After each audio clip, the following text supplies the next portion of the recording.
Okay, it's 6:30 if everyone is ready. I am. I am ready. Yay. Good evening, everyone. It is 6:30 and we welcome everyone to our February 10th Policy Monitoring Workshop meeting. I will first ask the secretary to please call the roll. Ms. Manser, Here. Mr. Abarca, Present. Ms. Cortez, Mr. Hogan,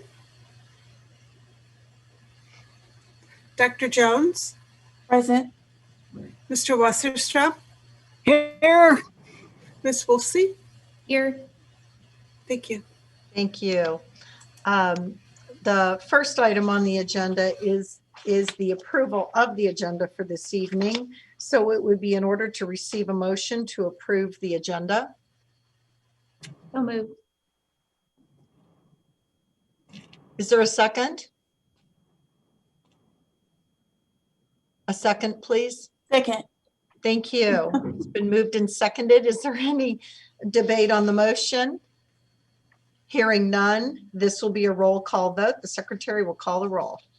Ms. Manser, Yes. Mr. Abarca, Yes. Ms. Cortez, Yes. Mr. Hogan, Sorry, I just got back. What am I voting on here? the agenda, the approval Oh, of the then- agenda then, as presented. Then I give it an enthusiastic yes. Thank you. Dr. Jones, Yes. Mr. Wasserstrom, Yes. Ms. Wolfsey. Yes. Thank you very much. At this point, I will turn it over to the superintendent. The chair recognizes Dr. Bedell. All right, Madam Chair. So there are a couple of items of importance that we will cover under the superintendent's report. The first being to give you all an opening of schools update, and then we will move into our workshop presentation on Board Policy 1.1 and Senate Bill 319. So on this reopening piece, I have a couple of staff members that will chime in, and I want to just share with the board and the community where we are as a school district, and let you all know that our ultimate goal is on the 24th that we will pretty much have our full-blown plans done, that we will do a presentation very similar to what we did back in August when we made the decision that we would move to a virtual model.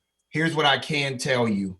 Our plans continue to move forward as we have discussed in previous board meetings, and we are looking at a March return to in-person learning. One of the things that we have continuously heard over the last couple of weeks is that our CDC director has come out on multiple occasions saying that there is no reason why we cannot be back in school with students as long as the mitigation efforts are in place inside of our schools. And I think what we've said to you all over this past year was that KCPS would definitely consider what the experts are telling us that we need to do. If we, and at that point, the recommendation now is there's a number of, there's research out that supports that, in essence, students are more safer in schools, and adults are also, as long as the school district is adhering to the CDC safety guidelines. And that's something that we're going to have to take into account. We will continue to use data. I'm going to have in a few minutes Sarah and Lauren to update you all on the latest conversations that we've been having with our medical partners here and what the district has done. But when and how to bring staff and students back to in-person learning. We've already talked about March 1st being a date that we would begin to have our teachers come back and to work from their classrooms. And then we talked about March 15th being that date that we would start to bring students back. That timeline has not changed. We will take vaccine considerations into account. And that was something that we did talk about earlier today in our conversation with Sarah around what we need to do to make sure that we are in compliance with the CDC guidelines And then the other thing that we're working on now is family and staff support through webinars, health and safety guidebooks, website information, consistent and regular communication. And we've already started some of this work with webinars with our staff. So what I want to do before I move to this actual slide is to bring Lauren in. And Lauren, there's a couple of things I want you to talk about, you and Sarah. So you guys, you ladies can double team on it, however you want to do it. But the update on what's the current status as far as vaccinations are concerned. And then secondly, let's make sure that we are talking about any ideas or suggestions that you've gotten from Children's Mercy, the meetings you've been in with them, the CDC updates that we've been getting. And we expect another update to take place, I would say, before this week is out from the CDC around schools reopening. And then there's a last phase to that is the students that we've already tested. We've already gotten our results back from the students that we've tested and athletes, and we want to share that information with you all too. So I'll pass it over now to Lauren and Sarah to just give a quick update in this area, and then I'll move forward with the reopening update specifics. Okay, I'll go ahead and start. Lauren Grimes, Manager of Nursing Services. And as you know, early in the fall, the gating criteria was formulated using information from CDC and local health departments' guidance. The CDC used many factors when considering when to reopen. Some of those were quantitative and some were qualitative. We've always monitored all the data and worked with KCPS teammates to make sure that other aspects, such as the mitigating factors, were in our reopening plans.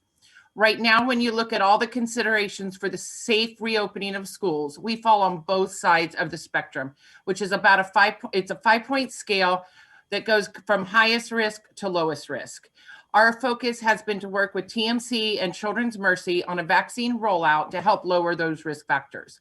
However, as you know, we have been experiencing a delay with our state receiving enough vaccines and roadblocks to get educators accelerated on the list to obtain vaccine. The CDC is set to release new guidance that Dr. Bedell spoke about, expected by Friday, that schools should reopen without the vaccine being a factor.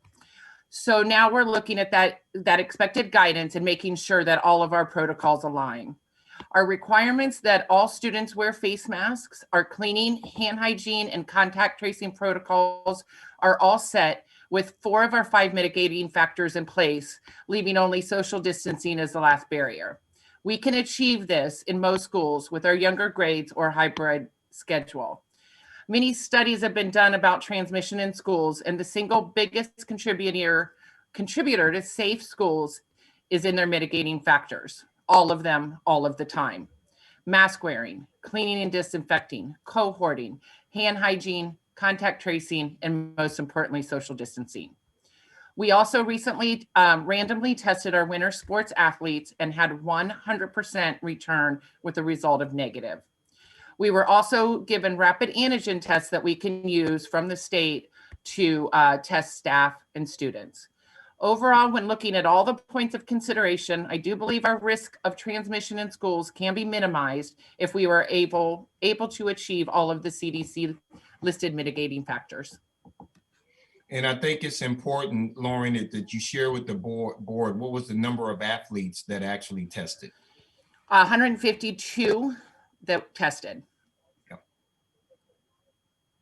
So, Sarah, do you have anything? Felt like Lauren covered it pretty well. I don't know if you have it. I think Nurse Grimes knocked it out of the park for as far as communicating very clearly and cogently exactly what it is we need to be doing at this time. I would just add that we are going to continue to work with our community partners, Truman Med, and with Children's Mercy. We are going to have another additional town hall with Children's Mercy with our staff, and just so they're fully aware of mitigation strategies that will be occurring. So we can all get back to school safely. And then from there, we're looking at rolling out vaccine. We got lucky today. We were able to get some of our phase 1B tier 2 teachers vaccinated at Truman. We're very thankful for them and their partnership and support, and we're going to keep rolling. And we're gonna get everyone who wants a vaccine just as quickly and as effectively and efficiently as possible. And that's our goal. We have plans in place to do that. And we're ready. As soon as the governor says yes, we're there. Yeah, so we have our plans in place, but you had also mentioned, Sarah Williams, that a town hall had already taken place. Can you just share with the board and the community what that was about, so they know what we're trying to do and why we requested that? Absolutely. Children's Mercy put together a phenomenal program for our staff over a lunch and learn. And that program consisted of targeted information on mitigation strategies that need to be employed as we go back in place in person, and also information on the vaccine. So that way people can make informed decisions as to if they want vaccine. We had great attendance of staff. We were at over 300 staff members in attendance, and we were very pleased with the presentation. It's also available on the KCPS website at this time. So I would encourage anyone who has interest to go look at it. It's great. All right, well, thank you. And if we can pull back up the reopening specifics, and then we'll get through this slide, and there's one other, and then we'll open it up for some questions that the board may have. And so, as I've said to you all earlier, what we're looking at is a return to campus to work on March 1st, 2021. We have always stated that we will follow the science and data when making a decision to return. Given the changes with the CDC and their recommendations, both the science and data indicate that we can return as long as we ensure that proper precautionary measures are in place. And those were the 5 areas that Lauren shared with you all a few minutes ago. We will continue to work with the medical partners that we have around vaccines. And as it continues to be moved to a later date, we will work to ensure that we choose a model that allows 6 feet of social distancing for our students and staff. So the school district is fully committed to that. And as difficult as it is for me, around this whole hybrid model, that very well may be the model that we have to look at system-wide, but we're gonna pull data and we're gonna take a look, because our plan that we presented to you all and the community back in the fall spoke to a phase of bringing K-3 kids back and having those kids back, not in a hybrid model, but in the buildings 4 days a week. But at this point, if we realize that we're not able to adhere to the CDC guidelines, we'll know a lot more about this next week. Then when we come back to you all on the 24th, we will come to you all with our final recommendations on how we plan to open up schools on the 15th. We are currently surveying all of our parents again, just because of what's happening with the fact that we are looking to bring back our students based on our recommendations from the CDC. And because our state is so far behind in distributing the vaccine, we want to make sure that we once again give people an opportunity on their instructional model choice, so that we can have a count and so that we can make sure that we have the proper spacing in our classrooms across the system.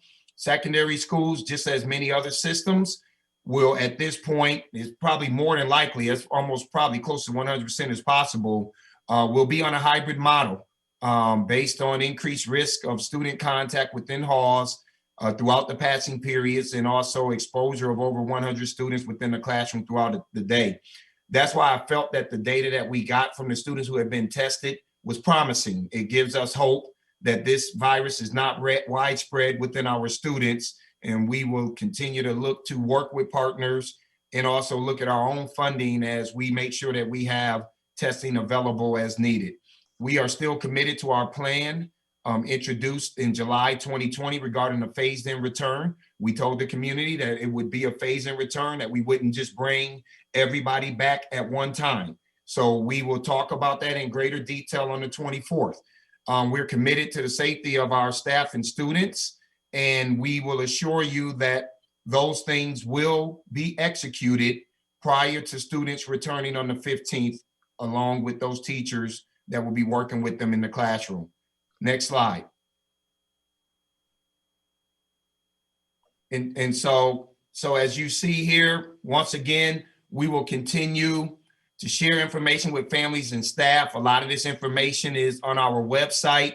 Here's a couple of the town hall, the doctors and the medical folks that we've worked with to put on a town hall, and that's all archived. Anybody can click on that and learn a little bit more about how KCPS will continue to work with our medical experts here locally, but also how will we make sure that we keep you all up to date on the CDC requirements. There's a CDC FAQ there.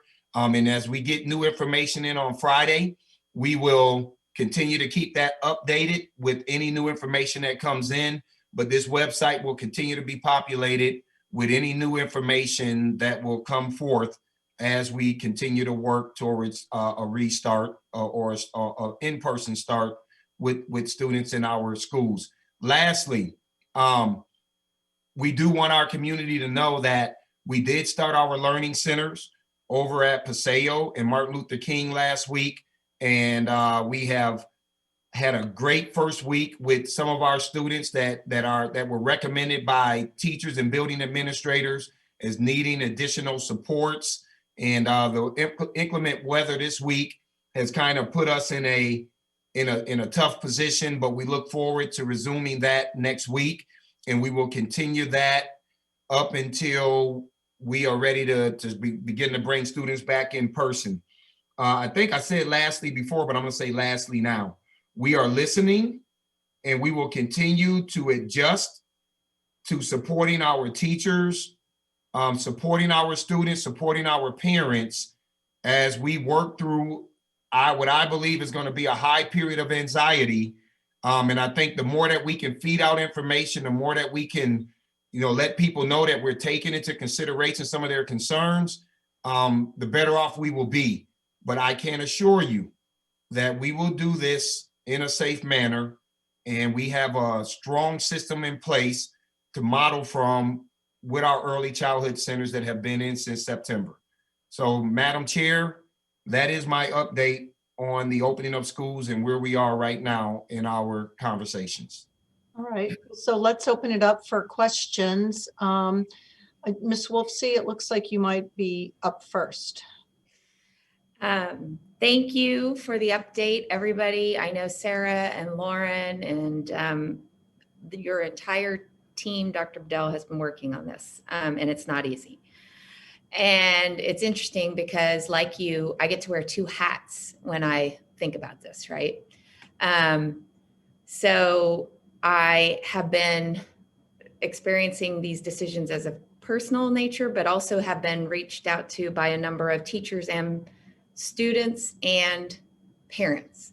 And so one of my main things I'm going to ask now, and then I'm going to let everybody else ask questions and then come back if I need to ask some more. But, and I've moved a lot on this, right? Because at first I was thinking we absolutely had to have the vaccine to be able to be safe to get in. But now I'm feeling more comfortable that as long as all, ALL, the mitigation efforts, it's and are being put into place. What I hear you saying and the CDC saying is we can safely return to school. But a big one that I've been hearing about is social distancing and ensuring I don't think we'll really have that many issues with mask wearing, hand hygiene. Cohorting is another question that I've been hearing about, but on the social distancing, I know, sorry, I keep doing this, but I can't see back and forth. On the social distancing, I'm hearing various parents and even communications from schools that I'm receiving that it's seeming as if they're not guaranteeing that social distancing will be in place. And what's interesting, I just want to hear you kind of talk me through this. As parents, we're being asked by the schools to make our decisions by Friday, but yet we don't have in front of us for our specific schools, what are the protocols to address all the mitigation strategies within my school? So this kind of goes to that whole Missouri, I'm a Missourian, show me, I've got to see it to make this decision for Friday. And otherwise it's a, hey, trust us, we'll get this right. And I'm just telling you, there's a little disconnect there for me. Yeah, I think that's a very fair question. And Dr. Shepherd, if you want to chime in, feel free.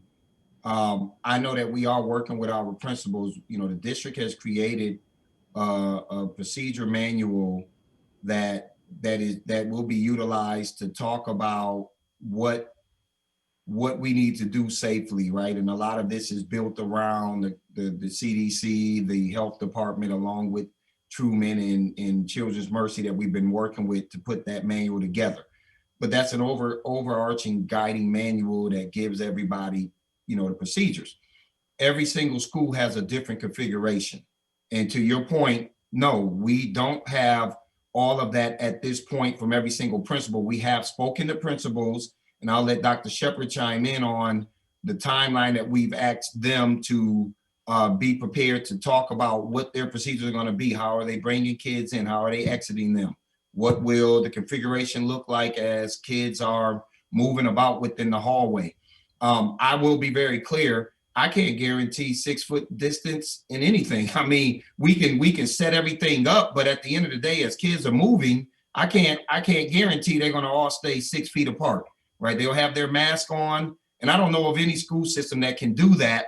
But I can assure you, Ms. Wolfsey, as far as what the classroom setups will look like, how we will do lunch, all of those procedural things, that will be done according to the recommendations from the CDC. So Dr. Shepherd, because she's right, I don't know that we're going to have that by this Friday, that information, but maybe we will. So the information that they've asked you to do for Friday is going to be the data that we need to make the decisions that we need to make. And so what will happen is we'll collect all of that data and we'll start to look at it school by school and grade level by grade level. And that'll help us to determine, do we need more teachers at schools? Do we need to move teachers around? Or are there things that we need to do? It is our goal. We're going to do our very best to try and make sure that in all of our classrooms, we're able to do the 6 feet of social distancing. However, I won't be able to answer that precisely until after we get those numbers. And we're hoping, we had numbers, but we didn't feel like we had enough numbers. And so we asked principals to go back, and even our virtual academy teachers, to poll every single child so that we could hit it on the nail. Who's returning and who's going to stay home and participate in the virtual academy. And then once we look at those, then we may have to do some creative models. It's very hard to really nail a particular model right now until we see what we're looking at and what staff we have.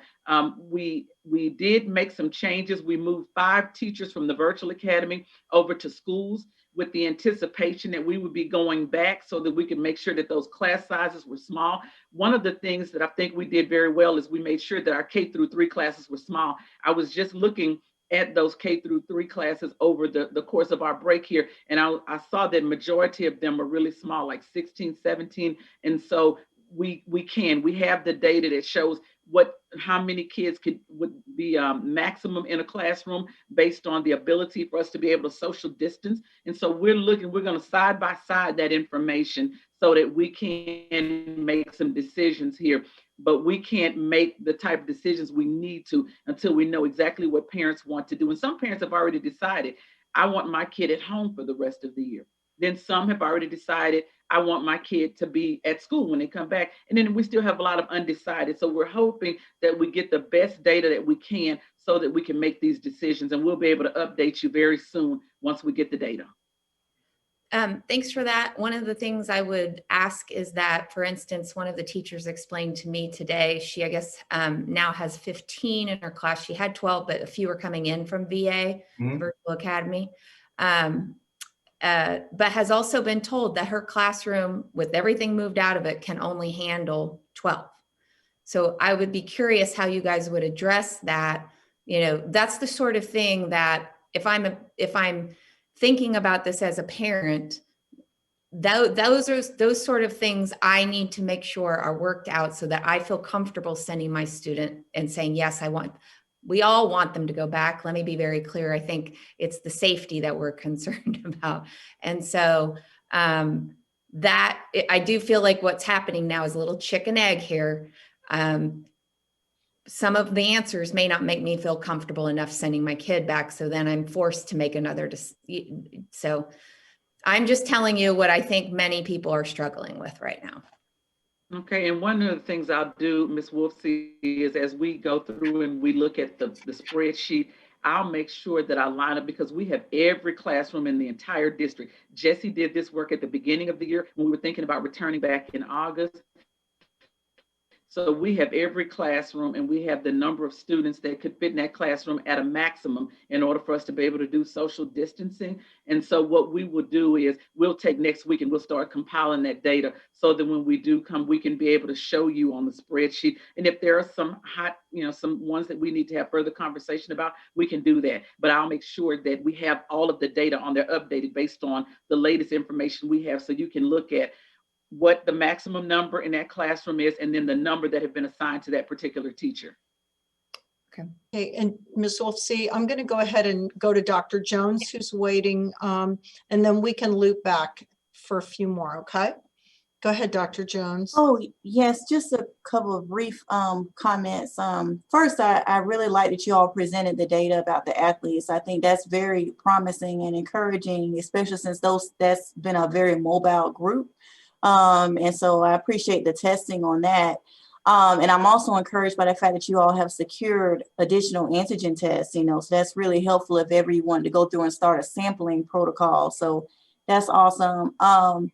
I think when I think about the questions that Ms. Wolfsey has been asking and some of the things that are on some people's minds, one thing I keep thinking about is that video that you did several months ago. I want to say it was October or maybe early November, where you actually walked through like a school and you showed the, I think it was the cleaning protocol. Yeah. But I think that if principals or or staff at the school level could do something similar to that at their school level, like what can your student expect or something like that when they come in, especially as a parent of 2 elementary school students, that way everybody could kind of prep their student. I could show that to my kids, and, everybody would kind of be on the same visual page, and, and people having to keep in mind that we can do everything we can and mitigate risks, but there is no way that the school district has ever been able to ensure risk-free anything, even before COVID. So,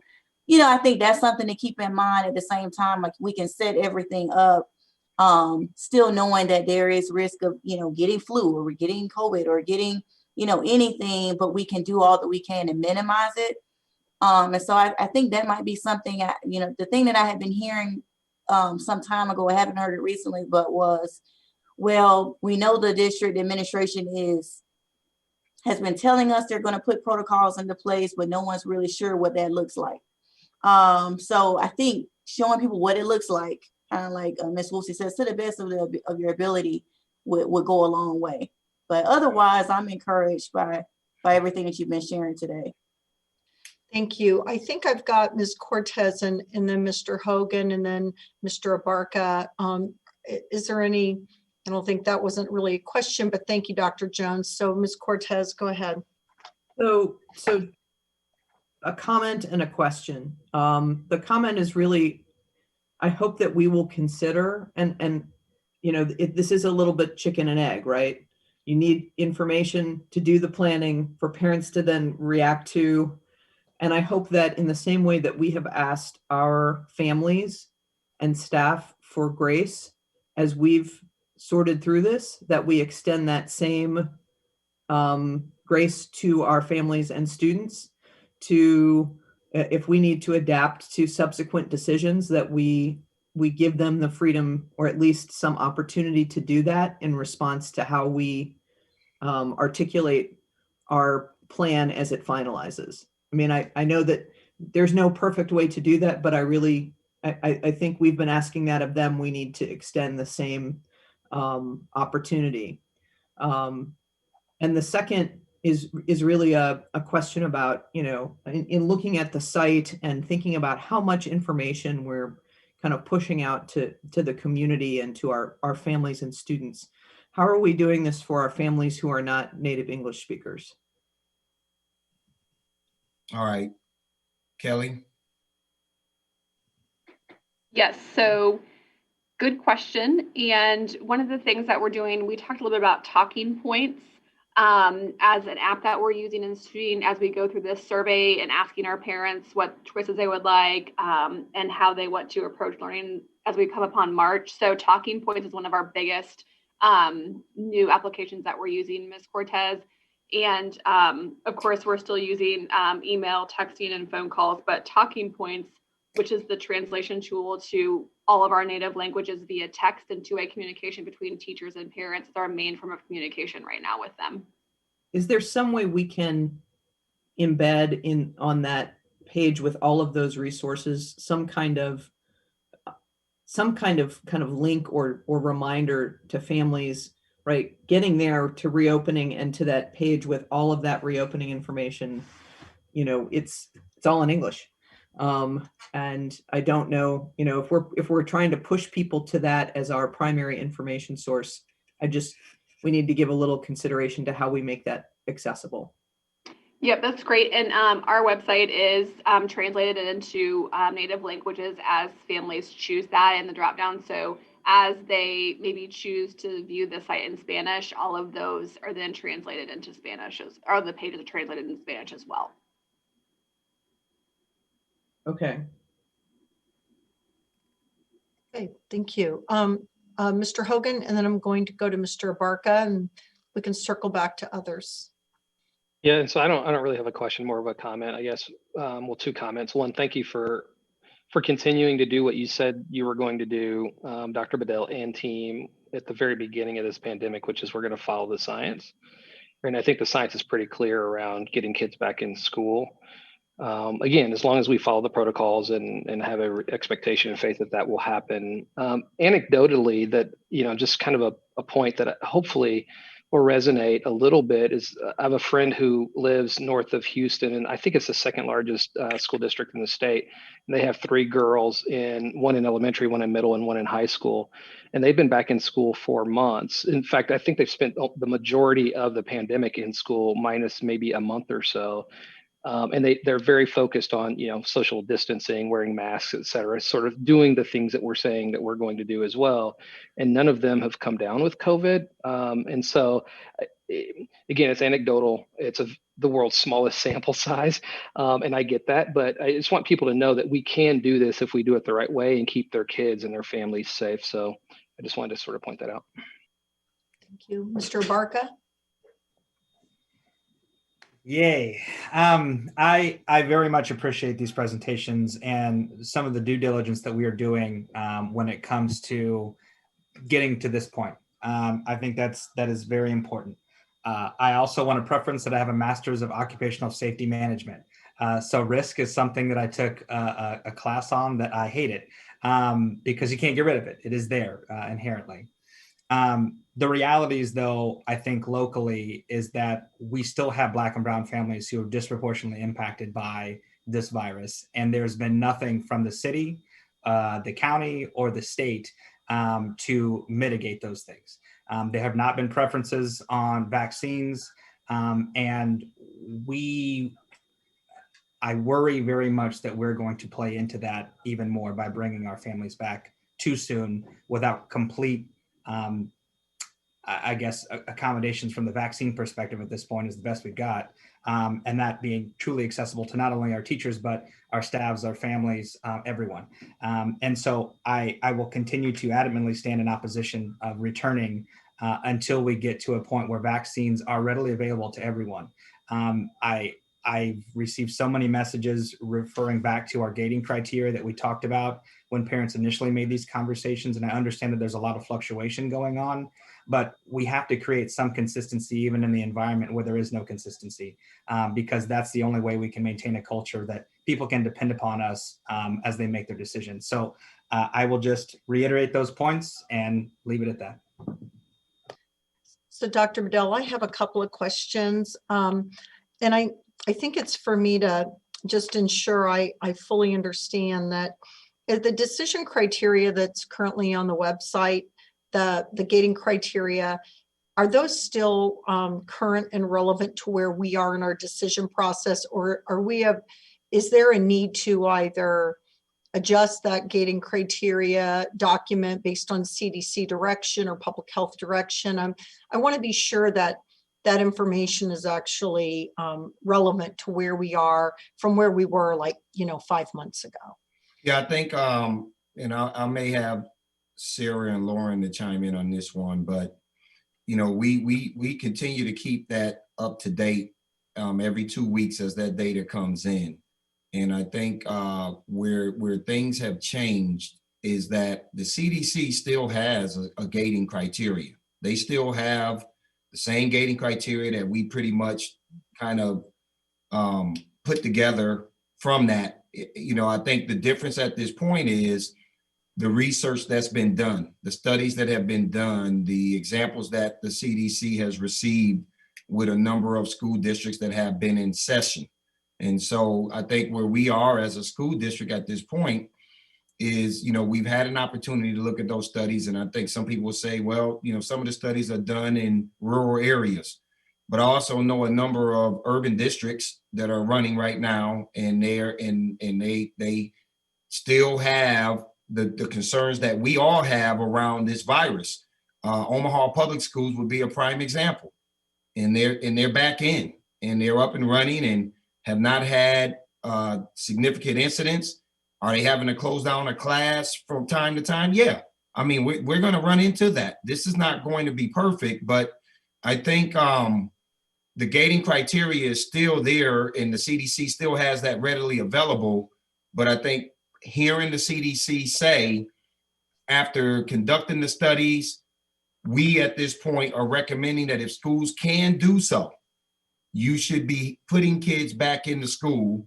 And I think that's kind of where the district lies right now, is that we can do so. We believe 100% that we can meet those mitigation steps and be able to safely bring our kids back. We've seen it with our early childhood students.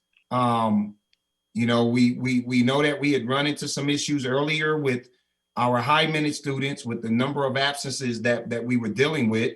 But, we just started our learning center, so it's too early to tell. But I would also tell you some of the hope that we got to is around the athletes being tested, and even with the adults that we had tested, even with the high minutes. Many of those adults came back negative, all 49 out of 49, I believe. So yeah, the gating criteria hasn't changed, but I think the relevant research around whether or not we can do schools has changed. So Sarah and Lauren, hopefully I didn't get that wrong. No. So the gating criteria, which, that, like I mentioned, the CDC will be releasing that new guidance this week. It really focuses a lot on those mitigation factors. So as the science updates, we will update that gating criteria. And Dr. Bedell, my second question, and hopefully just can get a really short answer. I think of this a little bit like when you get everybody in a system trained on fire drills, what to do in a fire drill, right? And so there's procedures, and I think of my question is really about, it sounds like you haven't quite finalized, or maybe you have finalized the building entry procedure, safety protocols. Maybe they are finalized at this stage for every single building, but that they haven't yet been fully introduced to the teachers. And I'm trying to get where we are in that, because I think of it like everyone needs to know what those safety procedures are, and there has to be a certain level of fidelity, even though schools have different entryways and things like that. But I mean, there's a certain fidelity that you want, just like you would want in a fire drill. So can you tell me again, just so I understand where we are in that process and the communications? So Ms. Mansur, one of the things that we assigned our principals at our last meeting, and we meet with our principals a lot of times, maybe 2 or 3 times in a week. And one of the things that one of the assignments that we gave them was to go over the procedures and the protocols for return with their teachers. And many of them did that last summer. We did a template for them, and we sent that to them last July. And we told them to talk through everything. And that template has everything from how kids exit the bus, when they get in the cafeteria in the morning, what happens, when they walk down the halls, what happens, how do they go to the restroom, if they're elementary, of course, how do they, it has for every situation that happens throughout the school day, there is a protocol and a procedure that they were supposed to work on with their staff members. And so we asked them to revisit that, because we know that they've not had to look at it over the last 6 or 7 months, because we haven't returned, or we haven't had any real conversation about returning. However, they now have that. And I asked them to post it on their Google site or website so that the public could see it, so that their parents could see that. And they were reminded of that again this week. Let's make sure that we're having these conversations with staff. And one of the things that we're also looking at doing is having a couple of asynchronous learning days for students, so that we can have some time with staff. We want to have a seminar, so that we can have Lauren and her team are going to come in, and they're going to talk about not just safety at school, but safety away from school. Because a lot of times what's being brought into the campus is based on behaviors that happen outside of school. So we want to make sure that we go over those behaviors and what needs to happen when they're away. And then also, what are the things that we need to do in order to mitigate spread while the kids are there. And so that is going to be a seminar that Lauren is going to bring in, different experts in that area, so that our teachers can participate in. And we are going to make that a mandatory protocol. And then also, they're going to have some time with their staff to go over these things prior to the return of students. So it won't be a situation where the kids just come back and nobody knows what to do. We're being very thoughtful around the amount of time that's needed for principals to get before their staff members, to answer questions and to think through items that need to be thought through in order for us to have a very safe and seamless return. So And Dr. also, Oh, go ahead, Kelly. I was going to say, let's not forget, as we've been communicating each step of the way, our reentry plan, when we're trying to come back and making adjustments the whole way, we have been linking to our webpage with all of those FAQs, cleaning procedures, videos of Lizelle walking through buildings and talking about cleaning procedures, staff guidebooks, all of these things that we just saw in that snapshot that Dr. Bedell shared with you for the slideshow. We have these things that we've been, continually pointing back to on our website and adjusting as we need. One thing to keep in mind too is in our buildings, and I know Linda wants to talk about this, but we have all of the signage. We have all of the 6 feet social distancing spacing on the floor. We have dots, we have arrows. This has all been accomplished throughout this year. So maybe the disconnect is that we need to be more intentional in pushing this out, regularly, more frequently. But I don't want to forget that we've been trying to do this, since August, and how we're approaching what our buildings look like, what they feel like, how we're cleaning them, and procedures that we're addressing. And I appreciate that. And I'll just make one last comment and, pass forward. But I think when I think about board policy and making sure that families are fully aware and staff are fully aware of conditions, we are 3 weeks out from March 1st.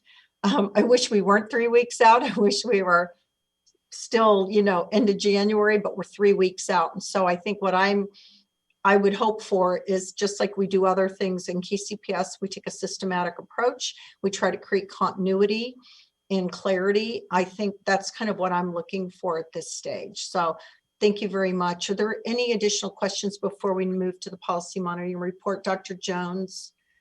And I don't know if Ms. Wolfsey had one. Sorry. Thank you. I would just say something that's been on my mind is it's been kind of disappointing to hear the narrative from some education staff, and not focused on KCPS, but in general, so broadly, where educators have felt like the idea that we should return to school is about being disrespectful to the profession, or being disrespectful, and parents should just learn how to deal with their kids better. And this is about parents not wanting to deal with their children.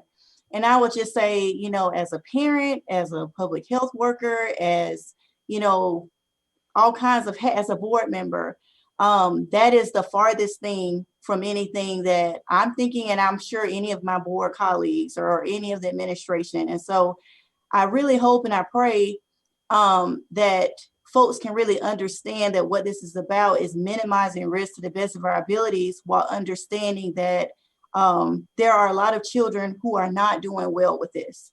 I mean, we're already starting to see some of the problems that are coming from it, because we do respect the value of teaching. We understand. So it's what we've been doing as parents is not homeschool. You know, it has been supporting our children in virtual learning, you know, which is a different process. So it's not really analogous to the homeschool movement. So if you want me to do homeschool, I'll do homeschool, but it doesn't involve a teacher. It involves me and my partner. So I just that has been kind of bugging me, you know, as I watch what goes on, what gets stated on Twitter and kind of on social media, where teachers feel like this is a lashing out or a disrespect of the profession. And I just, you know, I really am dismayed by that type of narrative. And I hope that we don't support that, because that's the farthest thing from this. Thank you. Thank you very much, Dr. Jones. Jennifer, Ms. Wolfsey, did you have any final things? No, I think everybody's touched upon it. I think you at the very end kind of reminded me that, you know, we do have board policies that address safety of teachers, students, families, staff, and that will be, you know, that's what we're trying to do here, is make sure that we can do the job of educating our students in the most safe way possible. Thank you. Oh, Mr. Abarca, yes? Yeah, one final thing that I guess is just an inquiry about the variance and having an understanding, Dr. Bedell, when, if hopefully it doesn't, hopefully this is very successful, I'm very wrong, and I get to eat my own crow here. But if variants were to pop up and start affecting our schools, have we set thresholds yet of when X, Y, or Z is too much and that we can't have the capacity, or how are we accommodating for the variants that we may see? I think we have, Sarah, you want to chime in on what those percentages are? It's no different than what we're doing right now with the— Yeah, you know, Dr. Bedell, you know, I'd love to, but I know Lauren has those at the ready, being our nurse manager, Oh, as okay, far good. as what that pandemic protocol is. Yeah, Lauren, I'm sorry. Wrong person. Sorry, had a problem getting my mouse over to my unmute button. So we will be keeping an eye on the variants and how that affects students, and how that spreads. And just like with everything else that we do, we look at the data and the science and make sure that if there needs to be any tweaks to any of our procedures or protocols or anything like that, we'll bring that to the forefront. Well, right now, we do have percentages that will result in us closing down a class or a school. Yeah. I wanted that to be shared. I just don't remember it off the top of my head, but that's what we would apply in any of what we're doing. So with the health department, we came up with, it's a 10% difference in attendance would require a look from the health department to determine what we would do. So if we had a drop of 10% or greater in a day, or if a percentage of students or staff tested positive, which is 5% in one day, 4% over 2 days, or 3% over 3 days. And then we would, definitely, I mean, we contact the health department with every case, but that would kind of bring us together for a meeting to determine what the next steps for the school or district would be. Thank you. And we'll continue to board, colleagues can continue to send their questions into Dr. Bedell. And I appreciate the fact that Dr. Bedell and his team are going to make this a standing item on our agendas as we go forward, and make our progress toward reentry. Dr. Bedell, do you have any other further comments on this, or are you ready for the workshop presentation? We're ready. We're moving on now, and it's time for us. We have our Senate Bill 319 update, and we have our board monitoring report 101.1. And so I'll pass it over to Dr. Shepherd, who will introduce staff that will go through these reports. All right, good evening once again, Dr. Bedell, Board Chairman, and all Board of Education, and then our community. Tonight, you will hear from us in two areas. You'll hear about Senate Bill 319, and we wanted to provide an update for you so that you can hear where we are in the process of making sure that we are in alignment with Senate Bill 319. And then you will hear Board Policy Monitoring Update 1.1. So we'll start right now with Ms. Sherry Easton, who is our network manager for Network One, and she is also our ELA coordinator. So Sherry, are you there? I am. All righty. Hey, Sherry, how are you? Good evening. So I wanted to tell you, Board President Manser and Superintendent Bedell, Board and Cabinet members, just thank you for giving me a chance to kind of go through an update on Senate Bill 319, where we are.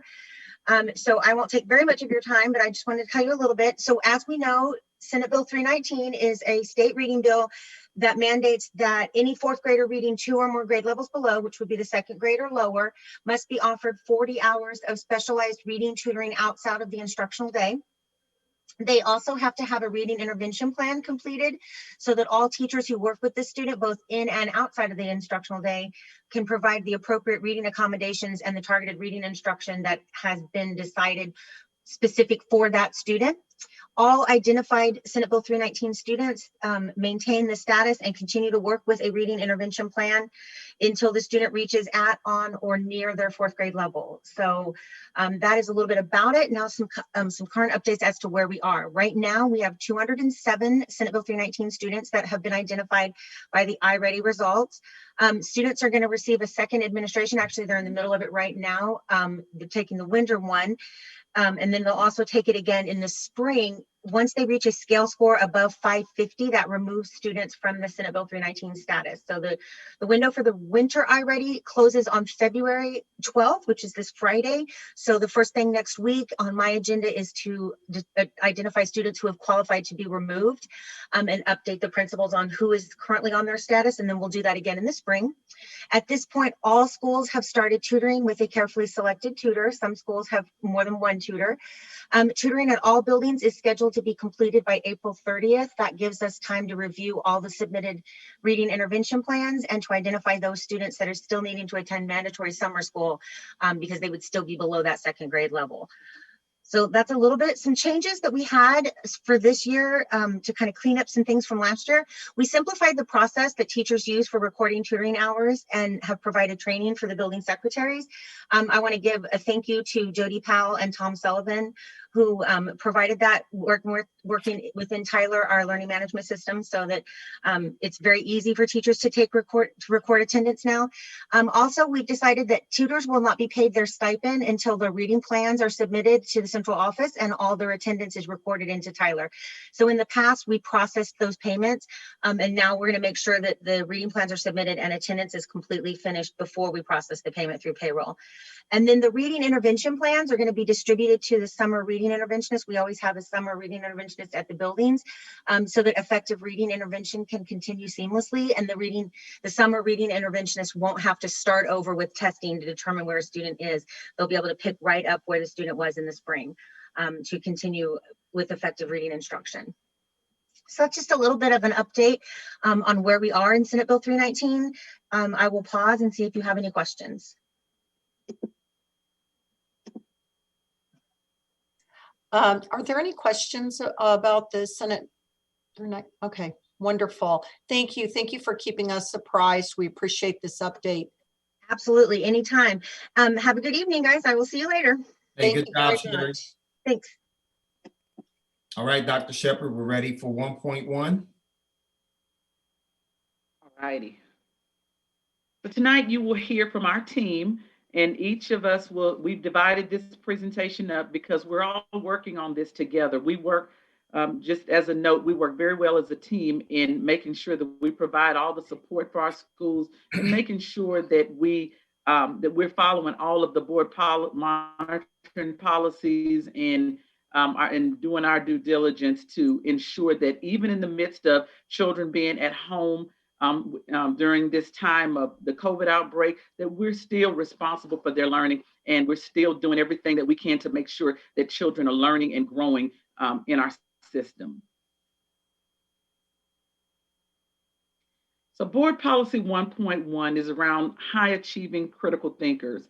First, all scholars will demonstrate proficient or advanced performance on state assessments. And so the reason why we give interim assessments and we give benchmark assessments is so that we can assess where children are at every time of this being with us. And so tonight, what you will hear is results from our interim assessments, and we've given interim assessments in every content area, every subject, every grade level. And so Dr. Fitzgerald will talk about that, but these are tests that help us to determine where they are so that we can get them to proficient or advanced performance on state assessments.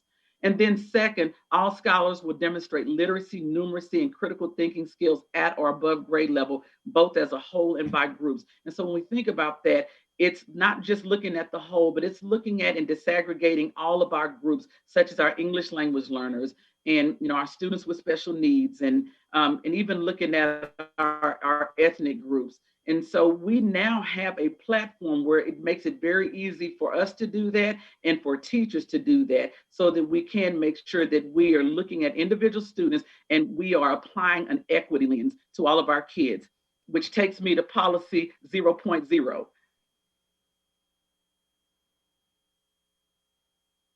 Next slide. Okay. Policy 0.0. And I don't think that we can ever present academic data without talking about our equity policy. This is very important because in everything that we do, we want to make sure that we're applying a layer of equity to how we support kids. And data is not important if we don't respond to data well. And we want to make sure that we have an equity lens as we respond to this data, and we provide interventions and extensions for kids who need it or don't need it. And so a couple of things are highlighted here. And the first is, it is the commitment of the KCPS board to foster a barrier-free environment where all students have equitable access to an excellent education within our schools. And what we're measuring here is how well have we taught the standards. Our curriculum is standards-based, and so interim assessments are aligned to the state standards, which are also aligned to the MAP test and the ELC. And so these tests give us an indication of how well we have provided students equitable access to an excellent education within our schools.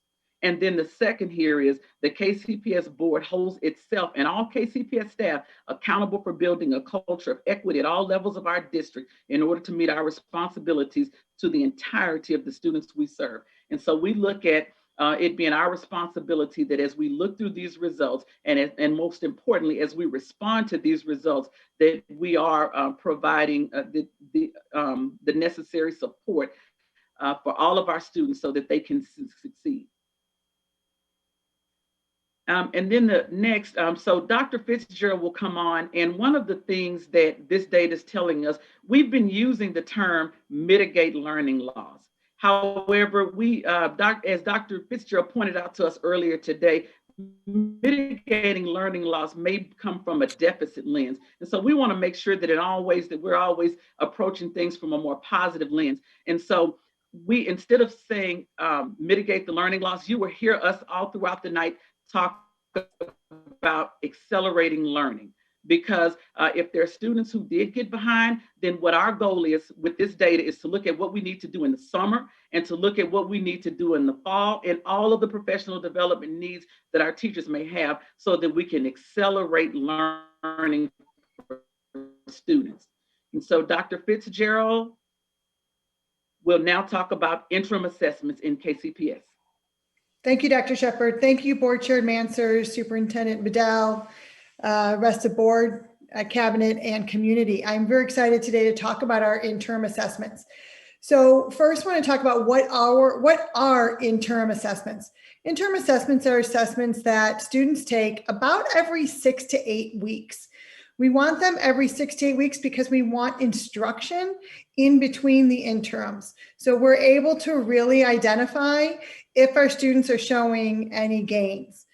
Interim assessments provide a roadmap for instruction. They really help our teachers understand to what rigor we want our students to be proficient at the standards. It helps our teachers improve teaching because they're able to look at the data and know exactly which student needs which support with which standard. It creates visibility. We know exactly where each of our students are towards progress of towards proficiency of the standard. And what's great about it is equity policy, checking for independent understanding. We have reports on every single one of our students who took the interim.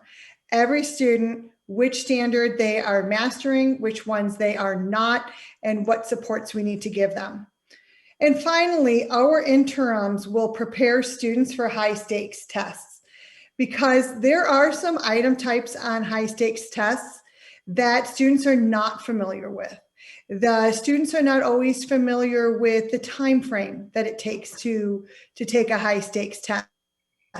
These interims provide our students that opportunity to engage in that, because what we don't want is that students don't score well on an high stakes test due to not understanding the item type or due to stamina because it's too long of an assessment for them. We really want to give them those opportunities throughout the school year. So why interim assessments in KCPS and why now? We've always been measuring assessment. I don't want anybody to think that we're doing interims because of COVID. Interim assessments is best practice. Interim assessments, you triangulate assessment with the diagnostics that we get from iReady and with the classroom assessments that we get from our teachers. But interim assessments allow us as KCPS to be data driven.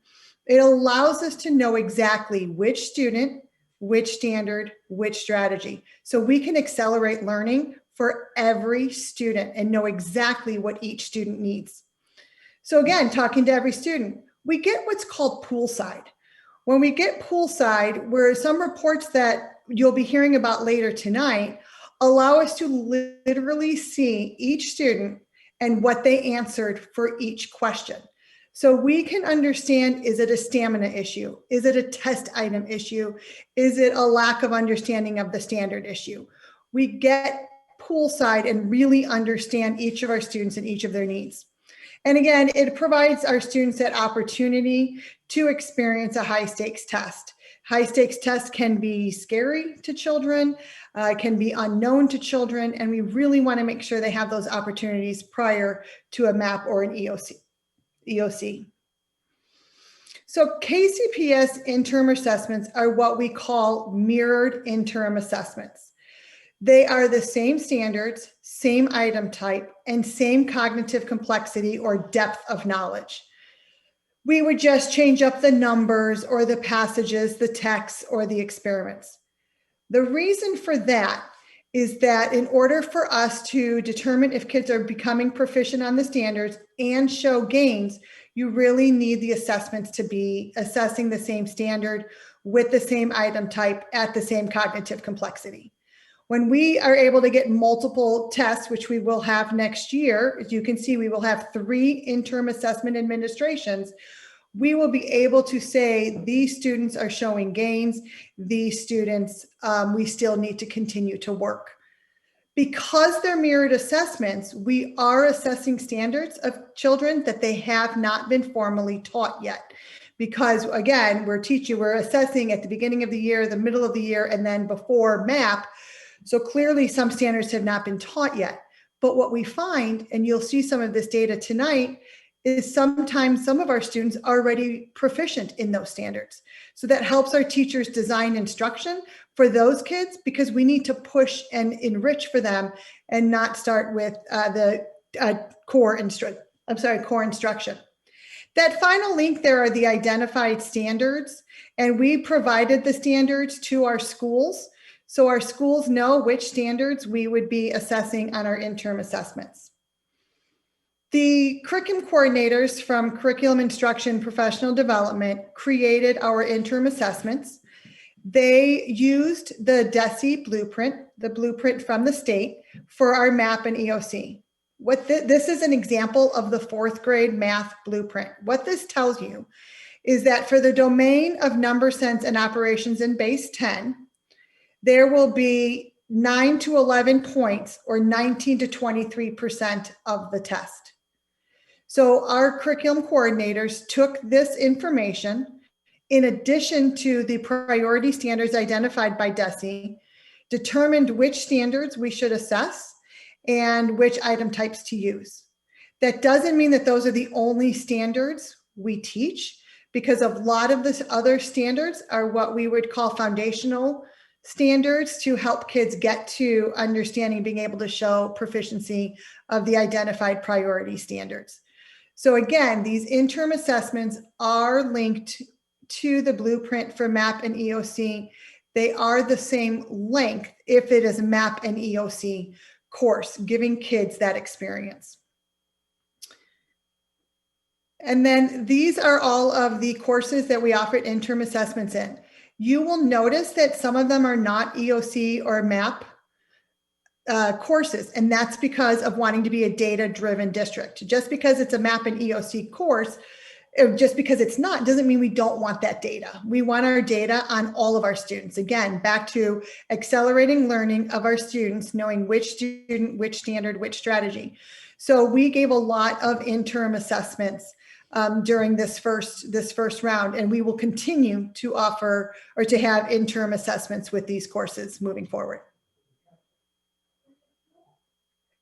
And at this point, I'm going to turn it over to Mr. Williams for Illuminate. Good evening, Jerome Williams, Manager of Research and Assessment at KCPS. So what I'm going to talk about is why Illuminate, and give you guys a little background on what the platform is. First of all, I would like to thank the school board for allowing us to purchase this. This is a platform that we've needed for years, and we believe that with this tool and the data deep dive protocol that has been implemented by Dr. Fitzgerald and supported by school leadership, among others, we feel like we have the tools in place to accelerate learning for our students in KCPS. So again, why Illuminate? We have the ability to look at macro level reports and micro level reports. So we can start at the airplane view and look at district, standard, performance band, and it can be drilled all the way down to the individual student level. And we're provided these reports and they're immediate, which in the business that we're in, that is crucial. With our old platform, it would take us multiple days to grab a CSV file with all the tests that Dr. Fitzgerald just explained a couple of minutes ago and create reports so that teachers could use those to impact instruction. Now, as soon as a student finishes a test, those results are immediate for the teacher, the building level principal, district admin, whoever's got access to the site. The other thing that we can do in Illuminate is we can push out multiple assessment types. We have the ability to create flexible assessments that can be administered paper online. What these are assessments that maybe a teacher created. So a checkpoint that they've created on paper, they have the ability to now load that assessment into the platform and administer that online. We also have the item bank assessments, which are quick checkpoints, again, used in particular items within the item bank that we have access to, on-the-fly assessments and skill assessments. The other big thing that we have, and this is especially important in the environment that we're in now, is the ability to live proctor. So if students are at home and they're taking an interim assessment, the teacher is able to monitor that assessment as the child is taking it. That helps with the reliability of the assessment. You can help keep kids on task with this particular feature that, again, was not available in the platform that we had before. Live proctoring will also be available when we're sitting in brick and mortar. So this is a huge feature that we needed that actually moved our assessment suite into the 21st century. Dr. Fitzgerald touched on this before. This is going to better prepare our students for summative assessments. The one thing we did not have with our old system was the ability to create tests that had technology enhanced items, which there are a lot of items on the MAP and EOC that are going to be tech enhanced. These are going to be your drag and drop questions. We couldn't administer those in Achievement Series. Now we have the ability to do that. There is a single sign-in option, which means that teachers and students don't have to use access codes. They'll log into the site. There's a unique URL for Kansas City Public Schools. They click sign in with Google and they're in. So that's going to cut down on the unreliability of data if a third grade student was trying to take an ELA test and they typed in the wrong access code, right? And so they were given the fifth grade ELA test. That doesn't happen with a single sign-in option.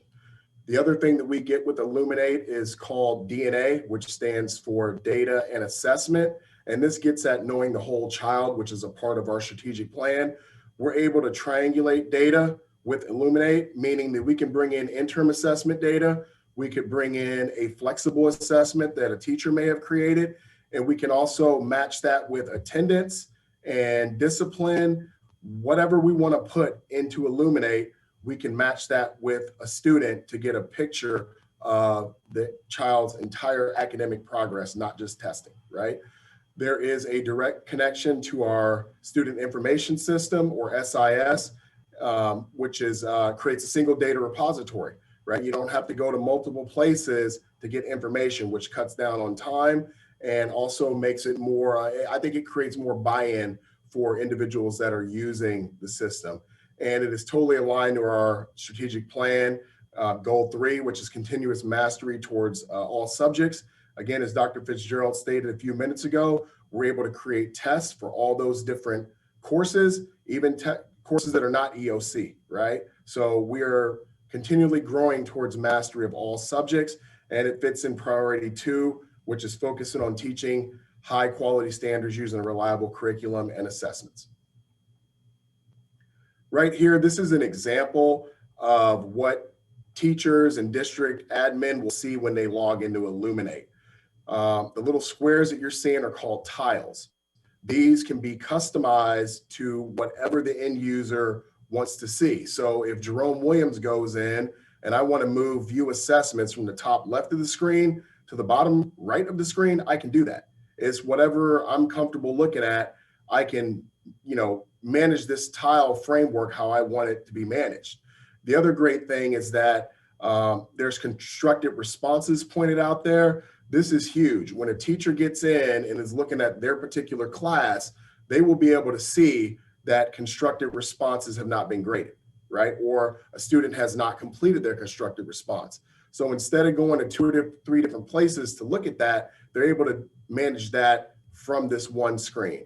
Tiles can be added, they can be deleted. Anything with the URL link can be made into a tile with Illuminate. The other great thing when we talk about this is the ability to provide a more equitable environment for our students.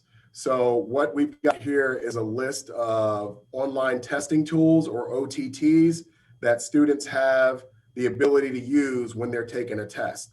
So with MAP, you've got universal tools and you've got accommodations. So this platform is allowing us to provide both to our students when they're taking a test. So in our old system, we didn't have the ability to set up text-to-speech, or TTS. In this system, we can. You can see there, you can enable it or disable it. There's a highlight function, a dictionary, a strike through. Again, this creates a more equitable experience for our building level staff, our teachers, our students, and it also is going to mimic what students are going to see on the MAP or the EOC assessment. And right now I'm going to turn it over to David Rand to talk to you all about some reports that we are able to pull from Illuminate. Thank you, Mr. Williams. I appreciate it. At this point, what we would like to do is go through some of our data reports, not necessarily as much to really dig into the data to analyze it, but more to give the board an idea of the reports that we have available. Again, going from that macro at the district level all the way to the micro at the student level.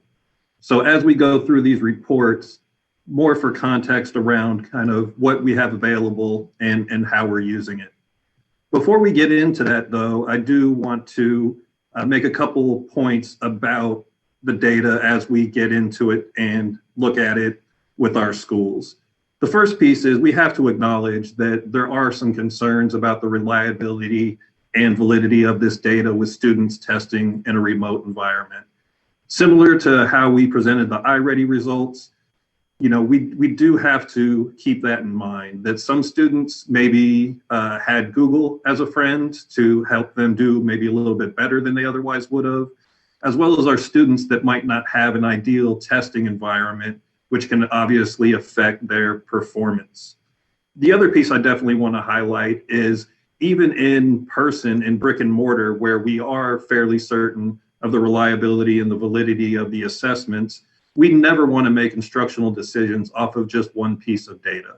So as we work with our schools and our principals and our teachers around this data, we always want them to pull in additional pieces, whether that's shorter cycle assessments that they're giving in the classroom, student work, and other pieces that can really help them verify what students are doing well in and where students are struggling. Again, to reinforce what was said earlier with Dr. Fitzgerald, is really trying to mirror the state assessment in terms of rigor and what students are going to see. In some cases with the state assessment, in order to be proficient, you might only have to get 50% of items correct, which is a little different than how we think about our traditional grading scale. But again, having these mirrored assessments in place, as Dr. Fitzgerald, allows us to track progress across time.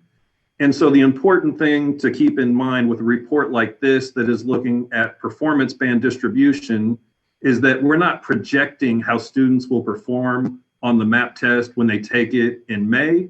But what we're trying to say is this is where the students would fall if they took that state assessment today. So that gives us an idea of where kids are, but also provides the opportunity for students to grow across the school year so that they can see that progress towards mastery. The other piece that I just wanted to emphasize is the two areas we're looking at is first grade ELA and Algebra 1, and we picked those before looking at what the actual results were. One thing I really appreciate since I've been here is the administration's transparency with the data and being very upfront with where we are. If we just wanted to present a rosy picture, which may not be fully representative of what is actually occurring, we could have gone through and picked out the ones where students do best. So I just wanted to emphasize that's not what we do. And I really appreciate the transparency of how we present data here. So to get into it, again, this is first grade ELA. This is an example of the high level overview of where our students are. Just basically, again, if they took that MAP test today, where would our students fall? And we have the ability to set up the performance bands. So we identify what score ranges correspond with what performance bands.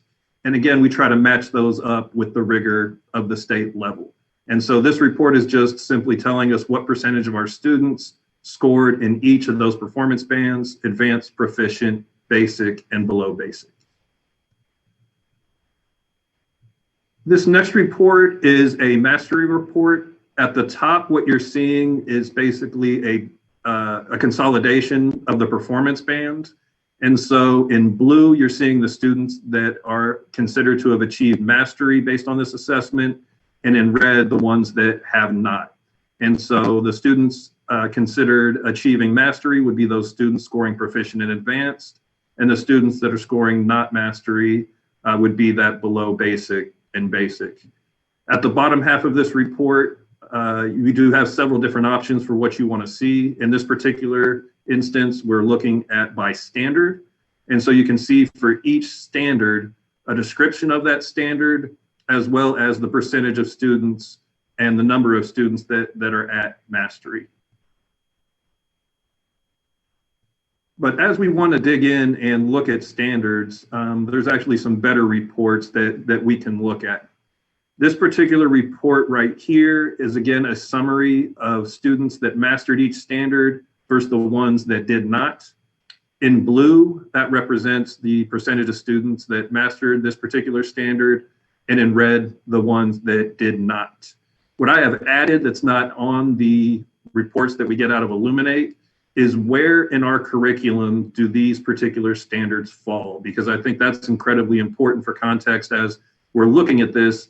And we really want our schools and our teachers to understand it's okay if your kids didn't do well on something that wasn't taught yet. This isn't some kind of gotcha or anything like that. It's just to really understand where our kids are today in relation to what the expectation is at the end of the school year. For ELA, it's a little different than math, because in ELA, you usually see standards hit multiple times throughout the year, where mathematics is much more sequential and less likely to be reviewing or hitting additional standards later in the year after they were covered earlier in the year. Next, after looking at the district level, we can break it down by school. And so what you're seeing here is just a performance band distribution by campus. So we can see real quickly for each of our schools, the percentage of kids that would fall in each of these areas if they took that MAP test today. Next, we can also look school by school at the overall average score, as well as the average score by standard. So as we go through as a district and look at this, we may have two schools that traditionally perform very similar in terms of student achievement, but we may see some big gaps between how those schools are performing on specific standards. And that gives us information to then further dig in with those schools to see what types of things are teachers doing where they may be doing a little better with the standard and where teachers may be struggling a little more. And again, as we think about the macro to the micro, that's a very similar thing that we're wanting schools to do within their professional learning as a team, is looking teacher to teacher to see how folks are performing on these standards. Before we get into the teacher data, we'll go ahead and cover the district and school level for Algebra 1. Again, this is the overall performance band distribution for our Algebra 1 results. If you look on the left hand, I'm sorry, could you go back? If you look at the left-hand side, this is an example of where I was referencing us really wanting to match the rigor for the MAP or the EOC test. As you can see in parentheses next to proficient, the minimum number to be considered proficient as far as a percent correct is 44%. That's getting less than half the questions right. But again, this is directly aligned to the state assessment and the rigor of the state assessment, where it's very similar that we do have subject areas and grade levels where if a student gets half the questions right, that does indeed indicate that they are proficient. Again, we can look at combining them into the students that I would have considered to have achieved mastery and ones that have not. At the bottom, though, you can see we chose a different option for this report. So instead of looking at standard by standard, we wanted to look more at item type. And so in this instance, we're able to look at how students performed on multiple choice, on non-traditional selected response, as well as looking at constructed response, in addition to looking at the depth of knowledge or the cognitive complexity of the items. So this really helps us get more at what are students doing well with and what item types may students be struggling with. As this is Algebra 1, there's more items, and with that, more standards covered, but this is the same report we looked at before. What I would like to draw your attention to is about 2/3 of the way down the slide, there's a quarter 3 standard that has not yet been taught, where 40% of students district-wide actually displayed mastery. And so as teachers are doing their standards-based planning for upcoming units, it is incredibly helpful to know, if you might maybe have almost half of your class that is already doing well in a particular standard, then that can definitely affect how you plan and how you then provide the instruction for students. So it's not a surprise that we see first quarter standards among those that have higher rates of mastery, as well as seeing quarter 3 standards that have not been taught more towards the bottom half. Similarly, on this slide, we have a first quarter standard, which students only 23% of students mastered. And so that really gives us a key in terms at a district level to then going back to that item and that item type and figuring out exactly what was it that students may have struggled with. And that also allows us to then plan for how, working with our schools and how we may reteach moving forward. Again, we can look at school by school to see by each building what percentage of students fall within each performance band. And we can also look school by school in terms of the percent correct for each of those standards. So at this point, I would like to get closer to the micro level, really looking at what reports are available for our teachers. The great thing about Illuminate is there are a lot of pre-built reports that provide a lot of really, really good data for our schools and for our teachers. I'll be honest, the first time I went in, I was kind of overwhelmed by the number of reports, but the more that you work with it, the more familiar you are, and you find the reports that work best for you, whether that you be a district leader, school leader, or a classroom teacher. Just going to cover a few of the teacher reports that we think are quite helpful. This particular report is called a comparison report. What we're doing is allowing a teacher to see not only how did their class perform, but how their class performed relative to the school and relative to the district. Again, this is incredibly important because if we're thinking about that Algebra 1, where you only need to be at 44% to be considered proficient, you know, a teacher that might be new, working with Algebra 1, not familiar with the state assessment, and sees that their class average is only 50%, if you think about that in terms of a traditional grading scale, that can be a little frightening. But if you're at 50% and you look in your schools at 35% and the districts maybe at 40%, then that lets you know that you're outperforming the school and the district average. While that still may not be where we want to be, it still provides teachers with context in terms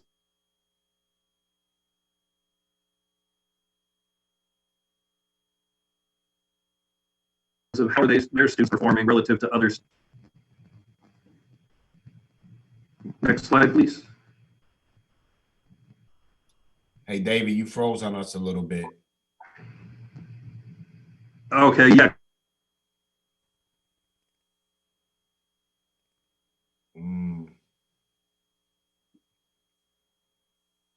And I know David's here in the office. I don't know what happened there. We seem glitchy tonight. Sometimes it helps if he turns off his video. All right, hopefully he'll come right back in.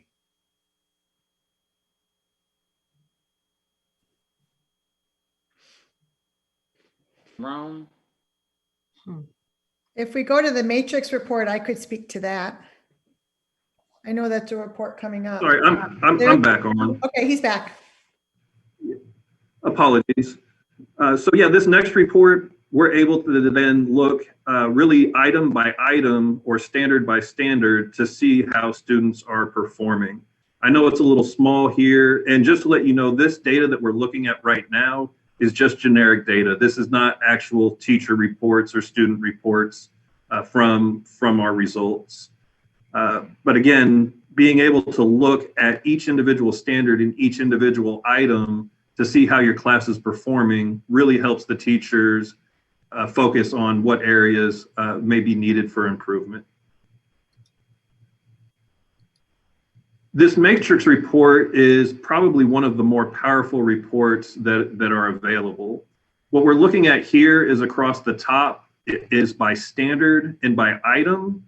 And over on the left-hand side is for each individual student. So you can real quickly see what items maybe a lot of students struggled with, as well as what items students might have performed very, very well with.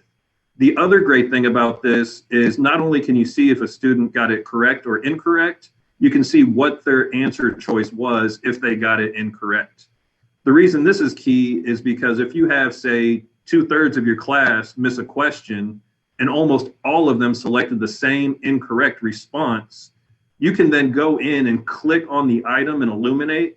And not only will it bring up the item, but it'll tell you, depending on incorrect item choice, what the most likely mistake was that students made. And so that's incredibly helpful, especially as we look at mathematics in terms of maybe it's an order of operations, maybe somebody squared a negative number and kept it negative. But that's really, really good information that we can get at to really help inform why students may be struggling with different items. Lastly, just want to share an example of a parent report that can be sent home. The great thing about this report is it looks similar to what families should be receiving from the state assessment. And what this is giving is a breakdown of overall performance, lets the families know what was tested, shows where the students fell in terms of performance band, and then breaks it down to show areas in which students were really doing well and what things students may be struggling with. So with that, I would like to turn it back over to Dr. Fitzgerald to share some information about reflection that we have made since the conclusion of testing. Thank you, Mr. Rand. And when I spoke earlier, I neglected to introduce myself again. Michelle Fitzgerald, Assistant Superintendent, Curriculum Instruction and Professional Development. Nobody said, hey, let's roll out interims during a pandemic, and that'll be a great idea. So we knew that we were going to have a lot of lessons learned. We all warned the team, we need to be ready to pivot, to get ready, but again, this is data we need for our kids and for our teachers. So, some of the lessons we learned, we know that the tests were frustrating to some students, especially in a remote environment.